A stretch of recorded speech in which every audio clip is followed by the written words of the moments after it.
Relax. That's the first thing the universe wants from you. Not effort, not strain, not this desperate clawing at life's doors, just stillness, just presence, just you being you. You see all this running, this chasing, this need to make it happen, it's noise. And in that noise, we lose the subtle whispers of the cosmos trying to show us another way. The universe, in its grand design, does not strive. The tree does not push the leaves out. The sun does not scream to rise. The rivers do not argue their flow. And yet everything gets done, life unfolds. Seasons change, flowers bloom, not with effort, but with alignment. And so it is with you. The more you try to grab at life, the more it slips between your fingers like sand. But if you allow, truly allow, life begins to move toward you, not away from you. You've been taught that to succeed, to have love, to find purpose, you must work harder, strive more, burn out before you break through. But the truth is almost the opposite. The more you strain, the more you interfere with the natural rhythm that's already trying to deliver what you've been asking for. You are a part of the universe, not separate from it. When you relax into your own being, you tune yourself to the same frequency as the things you desire. You become a receiver, not a struggler. Imagine for a moment the ocean. If you fight the waves, you drown. But if you float, if you allow, the same water carries you. That's the dance. That's the way. When you let go of the idea that you must control everything, the universe reveals that it was already working in your favor. If only you'd stop getting in the way. This doesn't mean you do nothing. It means you stop doing what's unnecessary. You stop the endless inner resistance. You stop the fear. You stop the noise. And in that silence, something remarkable happens. Ideas begin to appear. Synchronicities align. People show up. Opportunities arrive. Not because you forced them, but because you invited them.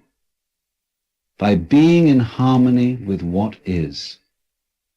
It's not about laziness, it's about trust. Deep, deep trust that life knows what it's doing. And so the more you relax, the more you realize you don't have to beg for love, you are love. You don't have to chase success, you are aligned with it. You don't have to prove your worth, you are already worthy. When you drop the effort, what remains is presence. And in presence you begin to see just how magnetic you are. When you're not pretending, not performing, not pushing. All things, joy, abundance, peace, are not found through stress. They arise in stillness. You are not here to be a machine. You are here to remember the effortless grace that brought you into being, the pulse of the universe that beats through your chest. When you walk in sync with that rhythm, miracles no longer surprise you. They become normal. So breathe. Sit back, not in apathy but in awareness, not in avoidance but in trust. Let go of the illusion that you must hold the stars in place. They were shining long before you arrived, and they will keep shining, guiding you, reminding you that life is not about the chase, it's about the calm knowing that what is yours will find you. Not because you ran after it, but because you stopped long enough to receive it.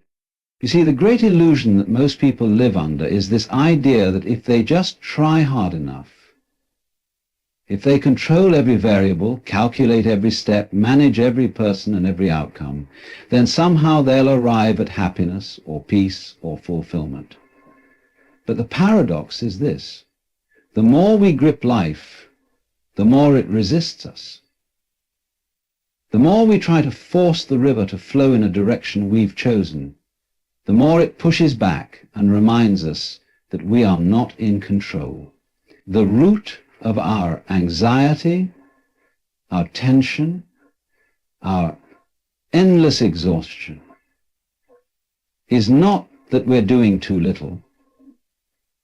It's that we're trying to do what was never ours to do in the first place. Control is a form of fear disguised as responsibility. We control because we are afraid of uncertainty, afraid of outcomes we didn't plan, afraid of being surprised.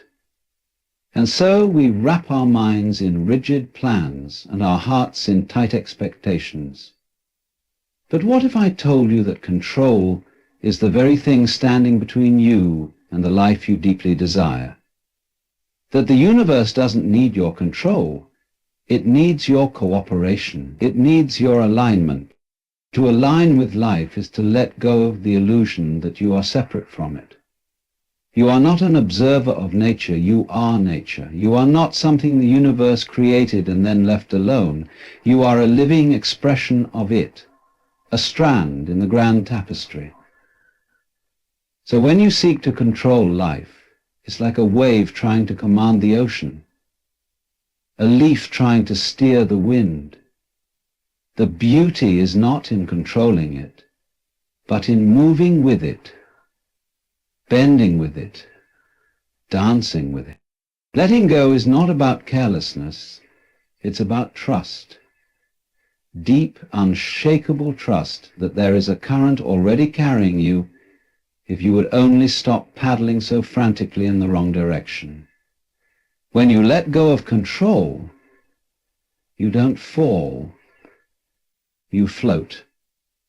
Because the very thing you feared would hurt you, the thing you tried to manage into submission, is actually the very force that wants to lift you up, if only you'd surrender. This doesn't mean you stop making choices.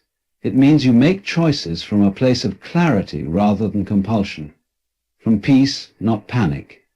When you align, you begin to feel the difference between forcing and flowing. You begin to recognize that when something is meant for you, it doesn't have to be chased or manipulated.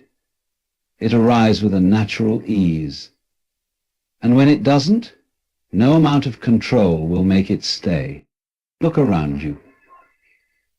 Everything in nature is governed by balance, not by force. The seasons do not argue about when to arrive. The tides do not panic over when to retreat. The sun does not rush to rise, nor does the moon delay its glow. All of it operates in divine synchronicity, because it is aligned with the source of its being. And you are no different. But you've been taught to mistrust the rhythm of life, to believe that if you aren't pushing, then nothing is happening. That if you aren't busy, you're failing. That rest is weakness, and surrender is defeat. But real power, the kind that cannot be taken from you, comes from alignment, from being so deeply in tune with life that your very presence becomes a channel through which the universe can work. It's not about passivity. It's about allowing yourself to become available to what is already seeking you. When you align with life, you become magnetic, not because you demand attention, but because you no longer need it. Your peace becomes your power.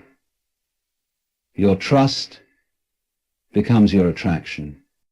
The truth is, life has always been trying to give you what you ask for, but control creates static. It muddies the signal. It clutters the path. You say you want love, but you try to script every conversation and force affection.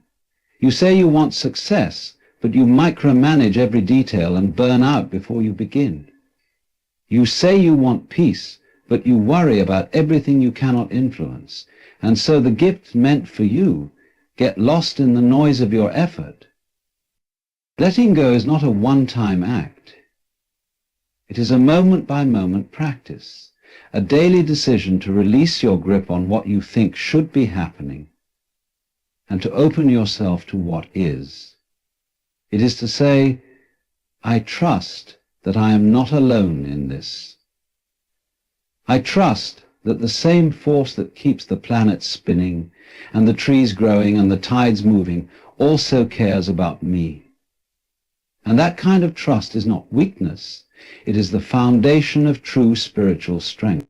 When you surrender the need to control, you discover that life actually starts working for you in ways you never imagined.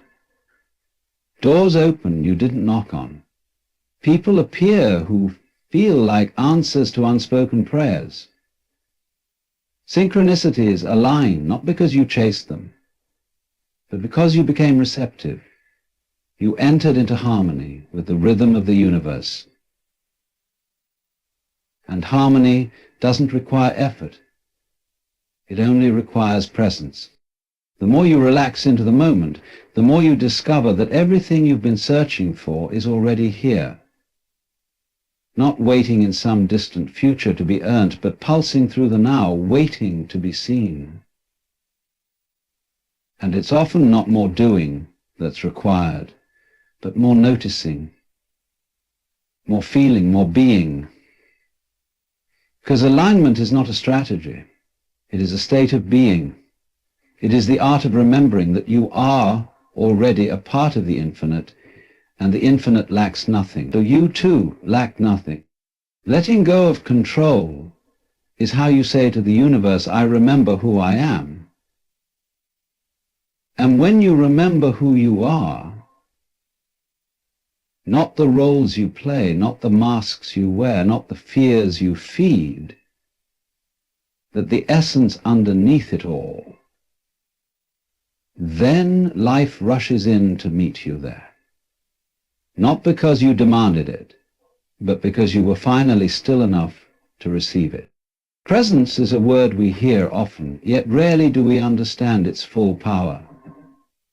To be present isn't just to sit quietly or to put your phone down for a while. Presence is a state of being where your attention is so fully immersed in the moment that time almost bends around you. It's not an activity, it's a frequency. And in that frequency, something miraculous begins to happen. Life responds. Not because you're trying to make it respond, but because you finally stopped long enough to become aware of how much was already trying to meet you. You've been taught that pressure is the price of progress. That if you aren't constantly pushing, proving, grinding, or hustling, you'll fall behind. But this is an illusion. A deeply woven lie that keeps people trapped in a cycle of endless noise and self-doubt. When you observe closely, you'll find that many people are working so hard, not because they're inspired, but because they're afraid. Afraid of what will happen if they stop, afraid that slowing down means failure, afraid that being still makes them unworthy. But here's the great paradox. When you become fully present, when you stop rushing and striving, you become magnetic. Not to everyone, but to what is meant for you. Presence is attractive because it radiates confidence, not the loud kind that boasts or demands attention, but the quiet, steady kind that says, I am enough. And that kind of presence is rare. Most people are scattered, mentally in 1,000 places, emotionally weighed down by what has been or what might come. But presence is powerful precisely because it is rare. It is a signal to the universe that you are open, awake, and ready to receive, not out of desperation, but out of knowing. When you are fully present, you stop arguing with the past and stop bargaining with the future. You become aligned with now.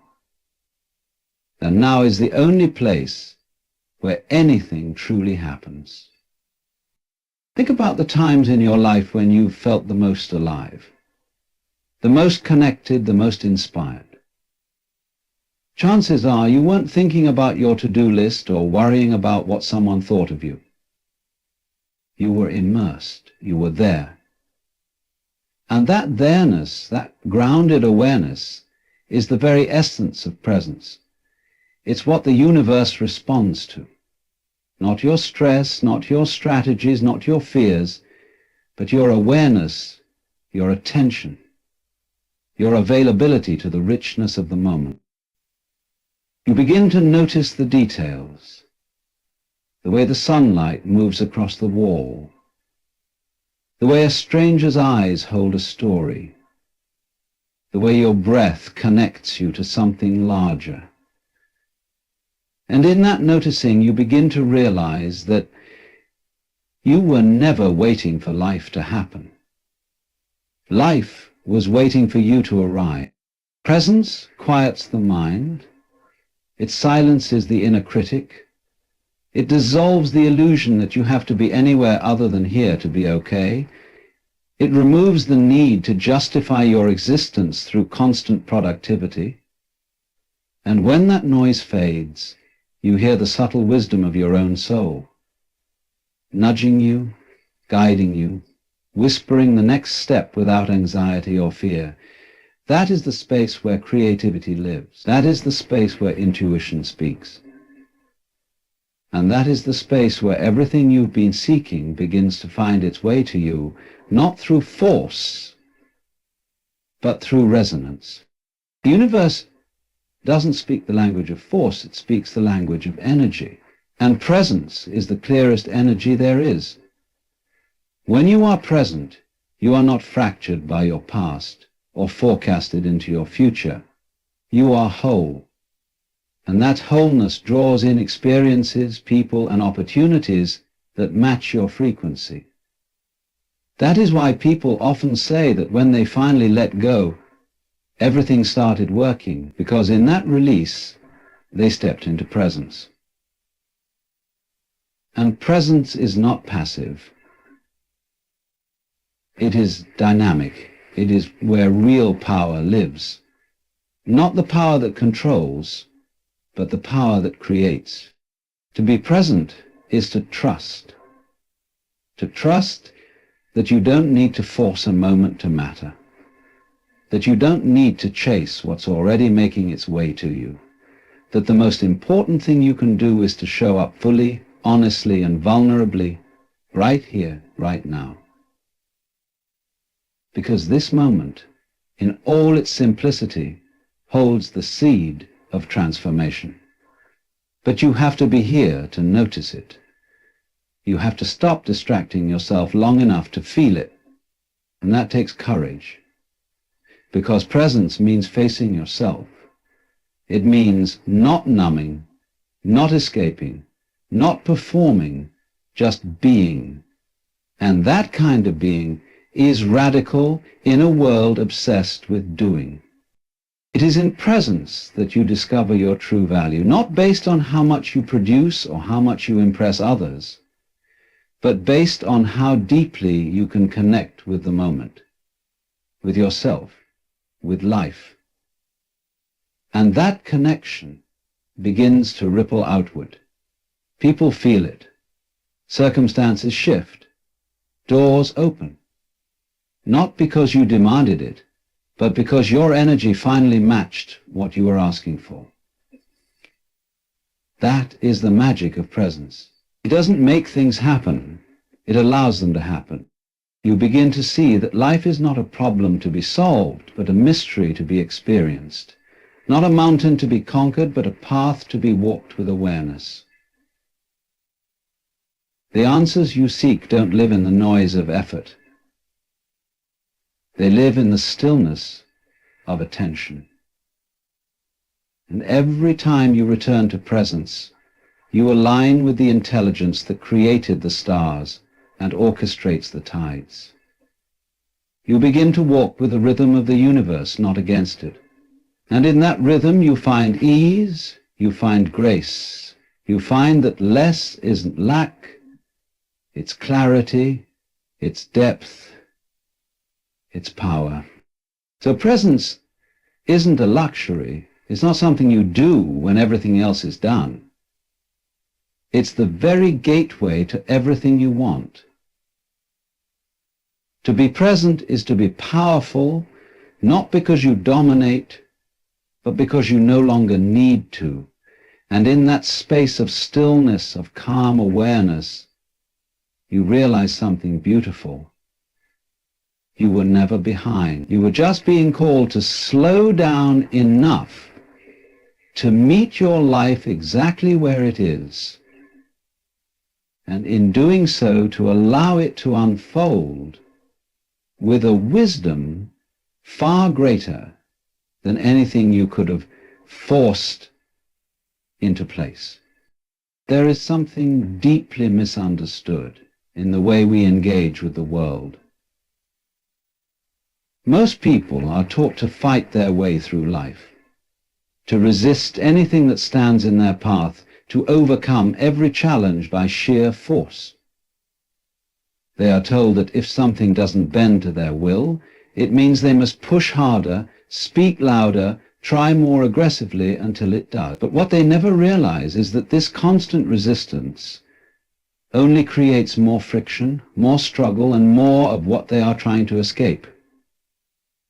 They are fighting shadows, exhausting themselves in a battle against the very nature of life. And in that struggle, they miss the quiet truth that what you resist persists, and what you allow transforms. Resistance is tension. It's a closed door. It's the tightening of your body, the clenching of your thoughts, the rigidity of your heart. It is the internal declaration that this moment is wrong, or this situation should not be happening. And in doing so, you position yourself in opposition to reality. You stand against the flow. And in that stance, you become a dam against the river. You block the very energy you need to heal, to grow, to move forward. But non-resistance is not weakness, it is wisdom.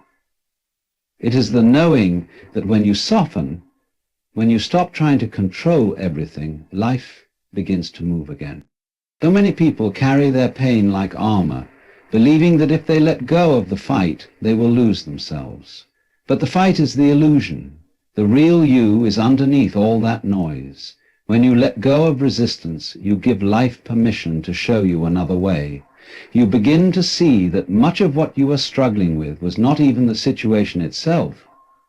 It was your judgment of it, your fear of it, your refusal to allow it to simply be. Non-resistance is not about liking everything. It's about accepting that everything belongs, that even the unwanted moments carry wisdom you may not yet understand. Think of the wind.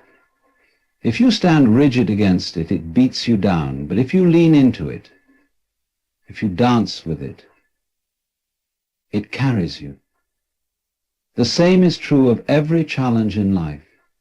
When you resist, you create a wall that isolates you from the lesson. But when you allow, even if just a little, you open a window for grace to enter. You begin to feel less like a victim and more like a witness, watching life unfold without needing to control its every turn. That shift in perspective is liberation. Non-resistance doesn't mean you become passive. It means you become aligned.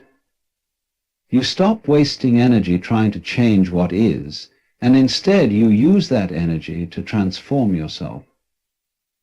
You ask, what is this moment here to teach me, rather than how do I escape it? And in that question, you open yourself to revelation. You begin to understand that every emotion, even the uncomfortable ones, are messengers not enemies. They don't need to be silenced, they need to be seen. Most people avoid pain because they fear it will consume them. But the truth is, pain only becomes destructive when it is resisted. When you allow yourself to feel fully, to breathe through it, to sit in its presence without judgment, something miraculous happens. It begins to pass. It changes form, it teaches you, and then it leaves. Like a wave, it rises and it falls. But when you resist it, you trap it inside. You carry it for years, sometimes for a lifetime, because you never gave it space to move through you. Life is not trying to hurt you. It is trying to wake you up. But if you meet every lesson with a closed heart and a clenched mind, you will miss the beauty in the discomfort. You will turn every transition into trauma, every change into catastrophe, because you are unwilling to release your grip on how things should be. And in that grip, you become blind to how things could be, how they are meant to be. When you release resistance, you release suffering. Not because your circumstances immediately change, but because you change. You become softer, quieter, more observant. You stop reacting and start responding. You stop defending and start listening. You begin to see patterns, synchronicities, the gentle nudges of the universe guiding you towards something better. Not because you forced it, but because you allowed it. Energy flows where attention goes, and when your attention is fixated on what's wrong, you energize it. You feed the very thing you want to go away. But when you shift your focus to acceptance, to peace, to openness, you begin to attract what reflects that state of being. People speak of manifesting abundance, love, or peace, but forget that you cannot manifest from resistance. You manifest from resonance. You manifest from, and resonance happens when you let go of the inner war. Imagine for a moment that your life is a garden. Resistance is like pulling on the stems, hoping the flowers will grow faster. But what happens? You damage them. You uproot them. You destroy what you're trying to create. Non-resistance is tending the soil, giving it light, giving it water, trusting that the bloom will come in its time. You don't yell at the seed. You don't panic when the sprout takes longer than expected. You trust the process because nature has its rhythm. And so do you. When you live in non-resistance, you begin to see the divine intelligence behind every experience, even the ones that break you, even the ones that confuse you. You stop asking, why me, and start asking, what is this shaping me into? And that shift in consciousness is not small. It is everything. It turns pain into power. It turns waiting into preparation. It turns loss into clarity. But only when you stop resisting what life is trying to teach you. The truth is, the more you fight, the more you delay the healing, the more you control, the more you miss the unfolding. The more you resist, the more you struggle. And so the invitation is simple, but not always easy. Let go. Not of your desires, not of your dreams, but of your need to fight your way there. Relax into the becoming. Trust the unfolding. Step back just enough to let life show you how much easier it can be when you stop pushing and start allowing. And when you do, you'll notice something subtle yet profound. The very things you were chasing begin to chase you. The love you were begging for finds its way to your door. The peace you thought required isolation begins to bloom within you. The opportunities you strained for start appearing without warning, because in your stillness you became available, and that availability, pure, unresisting, calm, is the most powerful force in the universe. There is something profoundly liberating about remembering that you were never broken, never missing anything essential, never meant to become someone else in order to be worthy. The entire illusion of self-improvement, this race to become more, to fix ourselves, to chase wholeness as if it lives somewhere outside of us, is built on the false belief that you are lacking. But what if, instead, your natural state is abundance, not abundance as in material wealth or constant pleasure, but abundance as a state of being where nothing is missing and everything unfolds from within. You were not born to earn your worth. You were born as a living, breathing manifestation of it. The tragedy is that people are taught to forget this. From the moment you take your first breath, the world begins telling you who to be. Be good, be useful, be productive, be pleasing. And slowly, piece by piece, you trade your natural ease for the approval of others. You learn that your value is conditional, measured by what you produce, how hard you try, how much you sacrifice. You begin to wear effort like a badge of honor, believing that struggle is the path to success and that burnout is somehow proof of devotion. But your soul knows better. It whispers to you in moments of stillness, in moments when you're too tired to pretend, that all this striving is not the answer, because what you're searching for is not out there, it's already inside you. Abundance is not something you chase, it's something you uncover. It's not a prize at the end of the path. It is the path. When walked with awareness, when you remove the noise, the masks, the fears, what remains is the raw presence of being, and in that presence you realize you've been whole all along. You've been enough, not because you met some external standard, but because your very existence is sacred. Life does not create in lack. Every tree, every ocean, every star in the sky is evidence that the universe expresses itself in fullness. You too are part of that expression. But when you forget your nature, you start living like a beggar in your own kingdom. You shrink. You settle. You strive endlessly for what could already be yours. If only you'd return to yourself.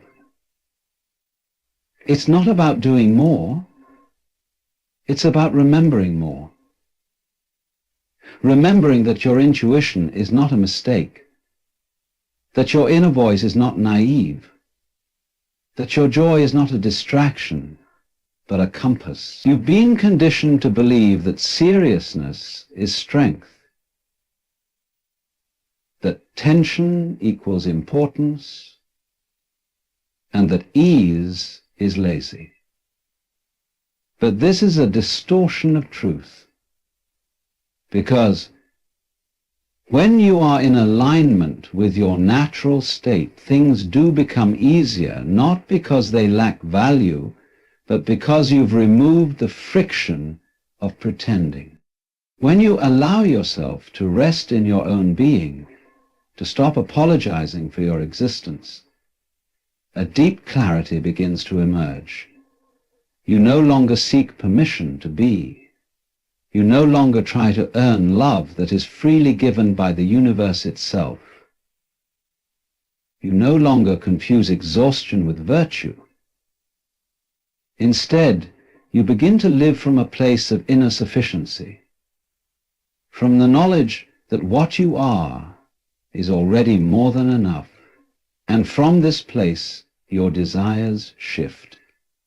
You no longer want to impress, you want to express. You no longer need to prove, you want to serve. You stop grasping and start radiating. And in that radiance, life responds, not out of pity, but out of resonance.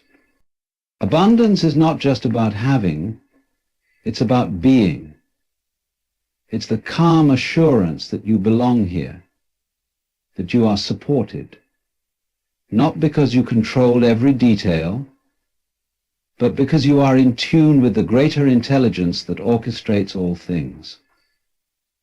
You see it in nature all the time, the way birds find food, the way rivers find the sea, the way seeds bloom without stress. That same intelligence lives in you, but you can't access it while in a state of fear, doubt, or self-rejection.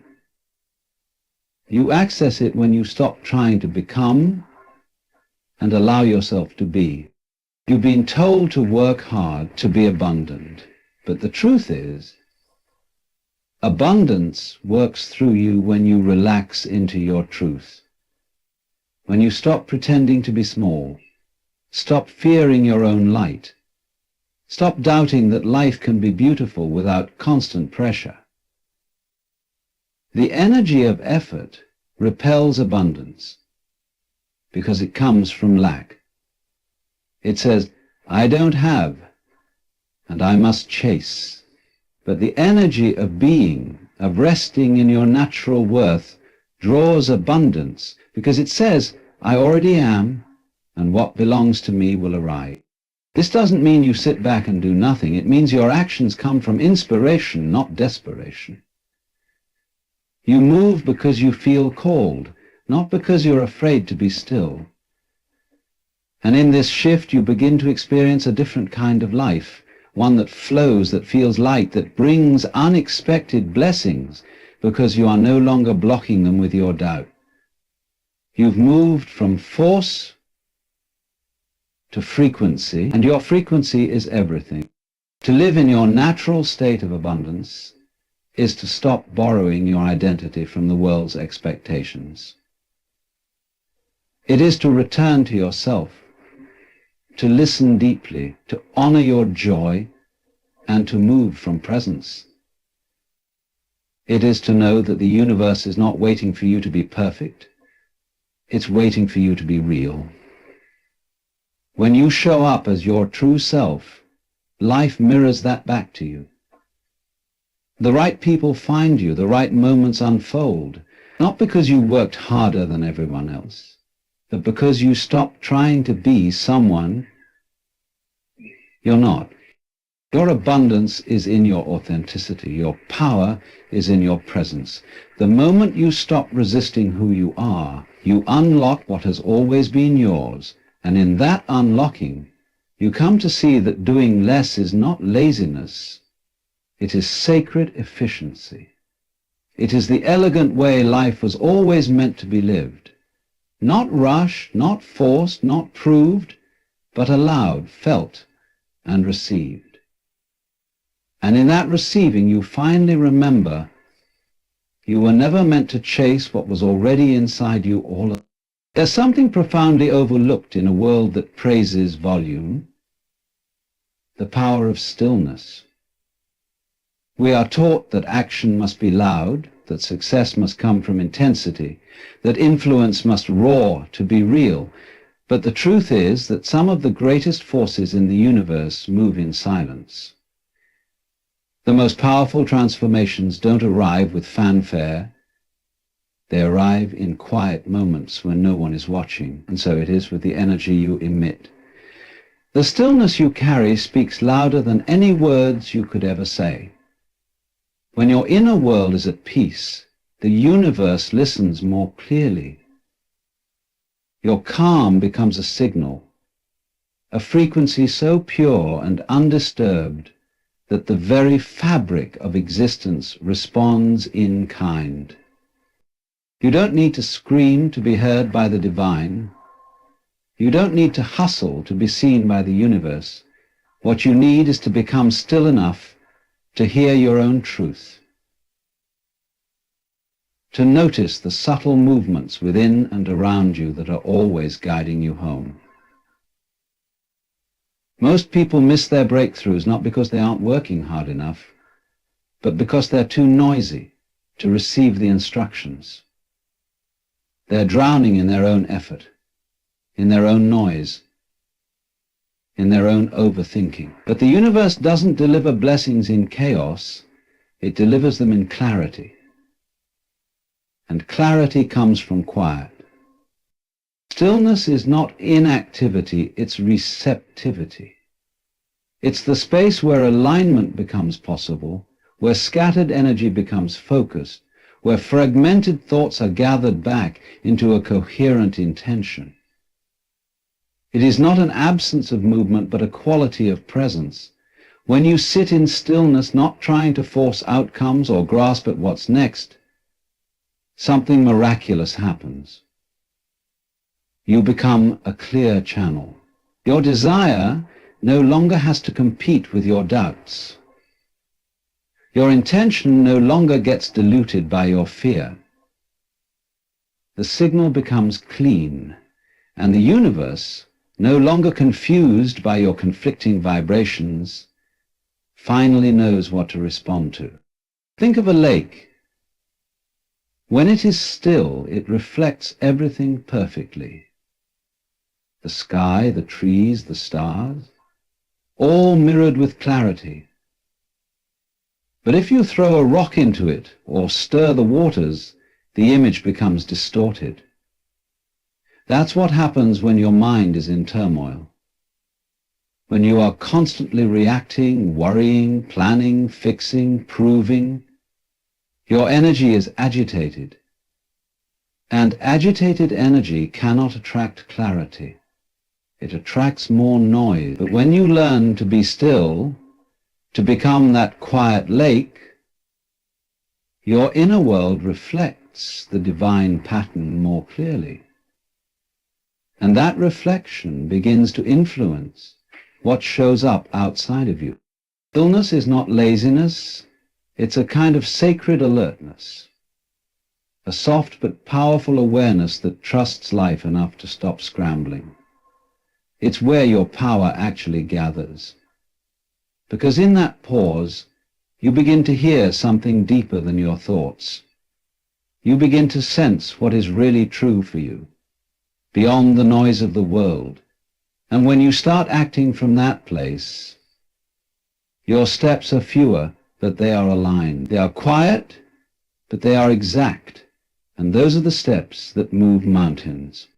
So much of what you think you need to do is just a performance, a ritual to feel safe in uncertainty. But stillness strips away the performance and brings you face to face with your own divine essence. And that essence lacks nothing. It does not need to prove, it does not need to chase, it does not need to explain itself. It simply is. And that beingness is enough. It is more than enough. It is the source of everything you've ever wanted to create, attract, or become. Stillness speaks not only to the universe, but to your own cells, your own heart, your own nervous system. When you are still, you are healing. You are allowing the body to reset, the mind to declutter, the soul to remember. You are telling yourself, I am safe, I am guided, I am enough. And in that message, encoded in silence, you are shifting timelines. You are moving into harmony